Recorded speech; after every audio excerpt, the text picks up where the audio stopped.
మనం ఇప్పుడు గూడా ఇలాంటివి చూస్తున్నాం. గ్రామ దేవతల్ని పూజించడం గాని, జాతర జేసుకోవడం యాహ్! ఇవన్నీ జరుగుతూ ఉన్నాయి. కొన్ని కొన్ని ఊర్లలో చాలా ఫేమస్ కూడా ఉంటుంది. అవునండి. జాతరకి చాలా దూరం నుంచి వెళ్తూ ఉంటారు. అవునండి. ఈ మారమ్మ జాతర గూడా చాలా పెద్ద ఫేమస్ అండి. అవును. ఇప్పుడు అంటే మనకెక్కడైతే జరుగుతదో దాని చుట్టుపక్కల దాదాపు ఒక 10, 15 ఊర్ల ప్రజలు ఆ జరిగే 3 రోజుల జాతరకి విచ్చేసి అక్కడ పార్టిసిపేట్ జేసి, సెలబ్రేట్ చేసుకొని వెళ్తారు.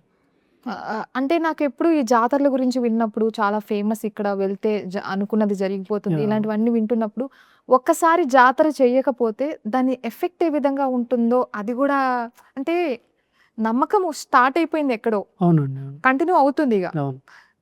అది చాలా ఫేమస్ గూడా అయిపోతుంది. ఎస్టాబ్లిష్ అవుతుంది ఆ ఈవెంట్ అనేది. But what happens if it is not done for a year అనేది అంటే అది ఆ ఊరి ప్రజలలో కొంత చిన్న ఉంటది గదా! నమ్మకము. హ్మ్. అది సడెన్‌గా కొన్ని జరగలేదనుకోండి. గద్దరొచ్చాయి లేపోతే కొంతమంది మనుషులు చనిపోతారు.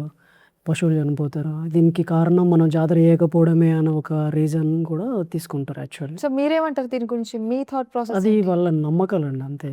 Like do you yeah! అది బిలీవ్ ట్రూ. థిస్ అది థింగ్? కూడా ట్రూ. జరిగిన స్టోరీలే. కొన్ని అనివార్య కారణాల వల్ల వాళ్ళు చేయాల్సిన టైంకి జాతర చేయకపోతే, ఆ ఇంట్లో పెద్దవాళ్ళే చనిపోవడము, లేపోతే ఏదైనా ఇన్సిడెంట్ అవ్వడము, ఫైర్ యాక్సిడెంట్ అవ్వడము. అట్లాంటివి నేను రెక్కి టైంలో చాలా విలేజ్‌లు ఎళ్ళినప్పుడు మారెమ్మ, పోషమ్మ, ఎల్లమ్మ వీటికి సంబంధించిన కొన్ని కథలు విన్నప్పుడు వాళ్ళ నమ్మకాల ప్రకారంగా నేను విన్నాను. ఇప్పుడు మేము పలానా టైంలో చేయలేకపోయినాం. ఎందుకంటే అప్పుడు మాకు అన్నీ కుదరలేకపోయినాయి. కానీ ఆ ఊరి పెద్ద మనిషి చచ్చిపోయిండు.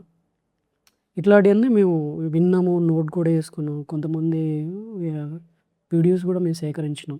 ఎస్పెషల్లీ ఇప్పుడు మారమ్మ జాతర ఎవరైతే ముందుండి చేస్తారో వాళ్ళని నేను కలిసినప్పుడు ఒక్కొక్కరు ఒక టైప్ ఆఫ్ డిఫరెంట్ స్టోరీస్ చెప్పారు.